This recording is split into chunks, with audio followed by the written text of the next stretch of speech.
Presage.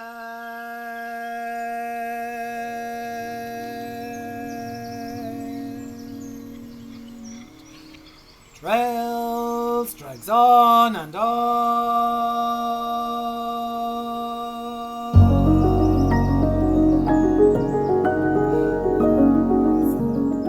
In the Western world, we associate beauty with the everlasting or with the eternal. We can find an example of this expression in Shakespeare's poem, "So long as men can breathe and eyes can see, so long lives this and gives life to thee."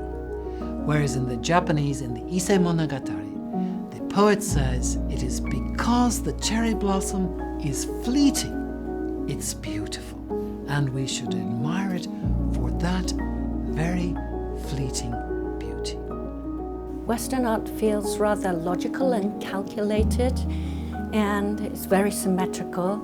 It almost seems to be reaching for heaven. But Japanese art has a lot of respect for nature, and it allows the unbalanced and the asymmetrical. And it also leaves blank spaces and allows for instantaneous things. Within Japanese art, there's a great respect for natural materials. Another very important aspect of Japanese beauty is the love of saying things indirectly. The novelist couldn't say directly to the person that he loved, "I love you." So instead he said, "The moon is beautiful because I'm watching it with you." The Japanese craftspeople have a really great respect for the materials that they use.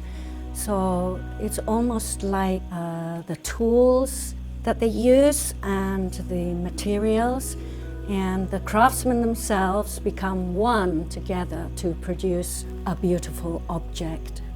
In the 19th century, Japanism spread around Europe and then later to the world.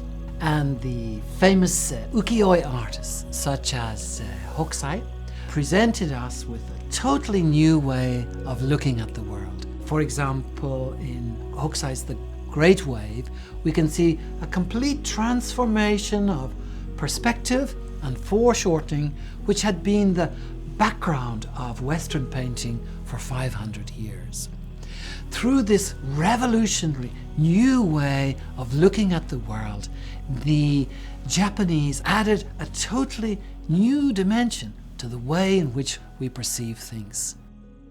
Before the Victorian period, there were only natural dyes, and yet the kimono of ancient Japan were dyed in the most beautiful colors. Sometimes, in order to obtain those deep reds and other colors, it was necessary to dye the fabric up to 40 times. And that tradition of using natural dyes still continues in the kimono world.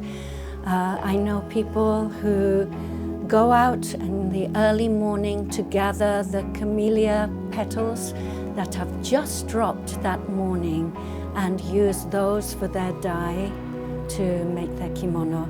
It's such a beautiful expression of respect for nature.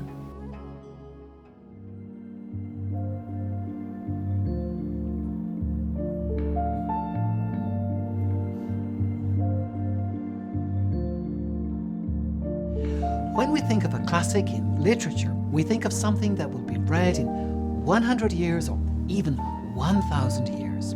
Something that provides a mirror of society and something of eternal value for us. Even if 100 years passed, it will still feel fresh and new.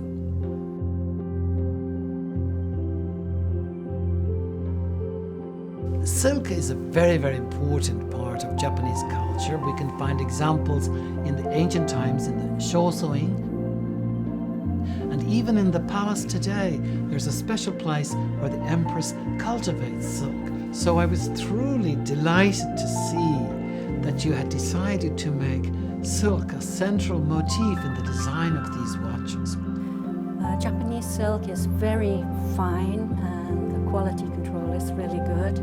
Silk, for me, it's almost sacred in its purity, and it's also a very practical fabric because it's warm, it's strong, but it has the most beautiful shine. In the kimono world, our kimono teaches us how to move. If I hurry too much or take too big steps, my kimono will tell me.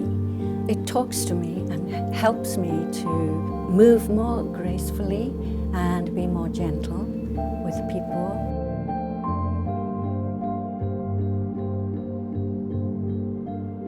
It's very gentle with soft curves, and the face has a refined sheen like crepe silk. And the metal bracelet just reminds me of weaving, of obi. It's really beautiful.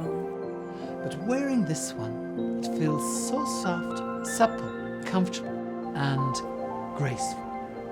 And I feel that even after 100 years, it will remain new, but also a classic.